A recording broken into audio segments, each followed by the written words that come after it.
you guys enjoying this little love fest? Yeah! Well, let's focus on what's important. Me. So, I woke up that morning, the day I died, thinking, I'd like a lobster bisque. I showered. I had breakfast. But Hermia has it so timed she finishes her breakfast just as I begin mine. Something proud and untouchable about the way she chews her shredded wheats. The rebuke and the rhythm of her chewing. The curve of her back as she's finishing her last bite, standing. Cleaning out the bowl. Who cleans the bowl while they're chewing their last bite? She does it like this, getting rid of all the unchewed bits, and no respect for the discarded. So I ran to the subway in the rain. I didn't have an umbrella, and I didn't say goodbye.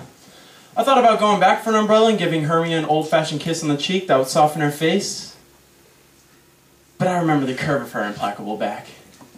So I forged ahead in the rain, umbrella-less. You know when there's so many people in the city? In the rain? So many people. That not one person needs an umbrella. Because one umbrella covers 3 bodies. And people are just yelling into their cell phones and I'm wondering, where have the phone booths gone? The phone booths are dead. But people are still yammering into their cell phones. I'm hearing fragments of lost love and hepatitis and I'm thinking, is there no privacy? Is there no dignity? So I get onto the subway, a tune for people's eyes. I believe that when people are in transit, their souls are not in their bodies. It takes a couple seconds to catch up. So walking and horseback are the speeds which the soul can stay within the body. So places like airports and subway stations are very similar to hell. People are vulnerable and disembodied. People are looking around for their souls while they're getting a shoe shine. And that's when you bomb them. In transit. But I didn't know that then. See, I had my head buried in some dermatology office advertisement waiting for the sale of a cornea. The way that I'm speaking, this is hindsight. My mind went dermatology, cornea, rain, umbrella, Hermia's a bitch. Lobster bisque. I really wouldn't say I sell organs for a living. See, listen. A man in Iran needs money real bad, but he doesn't need his own kidney. A woman in Sydney needs a new kidney, but she doesn't need her own cash. I connect these two. You want to deal with red tape? You want to be put on hold and listen to bad music for 7 years while you wait for your organs to dry out? Is that love? No. Is that compassion? No. I make people feel good about their new organs. I call it compassionate obfuscation. There are parts in this world that make everything whole. It's just that the right parts are not yet in the right bodies. It takes a couple people like me to redistribute. One umbrella covers 3 bodies. There was a surgeon I knew who did organ extractions in China. Highly trained surgeon. Couldn't stand it after a while. Political prisoners, not even dead yet, made him sick. But now he's a sushi chef in New Jersey. I went to his counter the other day and ate his hamachi. Excellent. See, I don't dip my sashimi in soy sauce. I believe you should taste your sushi, so taste it. Don't drown it in soy sauce, because that's for children. So I ate my food in silence and I thanked him in Chinese. People looked at me in shock, so I assumed he was Japanese. So I said to him in Mandarin, "You don't want people to know about your onana work? Neither do I." And I left it at that and ate my food in silence. You can tell with tuna whether they slice it from the belly or from the tail end, but he always gave me the belly. It's the good part. But that day, I didn't want to eat something that reminded me of body parts. I woke up in the morning wanting a lobster bisque.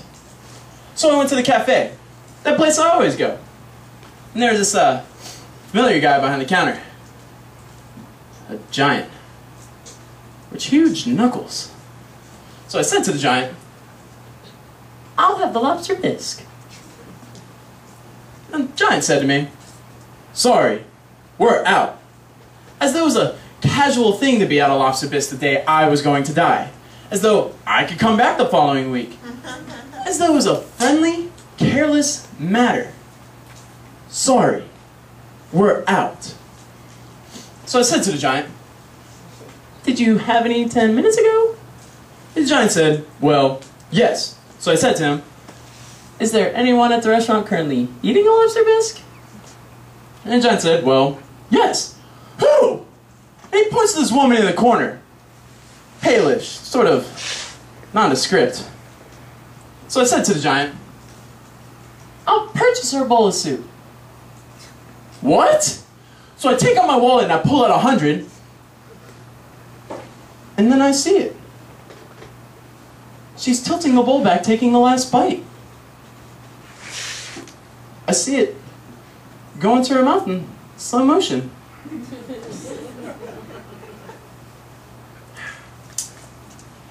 Son of a bitch. So I say, "I'll have lentil." Lentil soup is never that great. It's ever serviceable.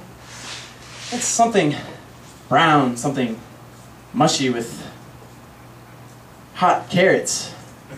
Like death. A little mushy and warm in the wrong places. Not as bad as you think it's going to be, but not as good either. Suddenly, I feel my heart compressing. Like a terrible bird in my chest. And I think, I'm finally punished. Someone's going to sell my organs to another person in Russia. And I think, pull out your cell phone and call your wife. Tell her to give you a proper burial, organs intact. But no, your wife's not supposed to know to sell organs for a living, no. So I think, call her to just say goodbye. No. Hermie won't have the right tone of voice on your deathbed, no. You want a soft voice, a loving voice, a tender voice, a deathbed voice. No longer holding it in. The things that people hold back from each other. She's going to wait till the last minute, I know it, but she's going to keep a little bit extra for herself. She's going to keep a little bit extra for her little tin can spine so she can have an extra ½ inch of height. I know she's going to do it. I can't call her, no. So I think, call your mother. No. What would mother say? What a way to die in a cafe, Gordon. No. I can't call her, no. So, call your brother. No. A man doesn't call another man on his deathbed, no. He wants to hear a woman's voice. My heart is heaving itself up out of my chest, into my mouth, and I think, this is all her fault. That bitch over there ate the last lobster bisque. This is all her fault. How could you do something to me like this? But I look at her again, and she looks like an angel. Not like a bitch at all, and I think, good. I'm glad she had the last bite. I'm glad she took the last bite. I'm glad. And then I die.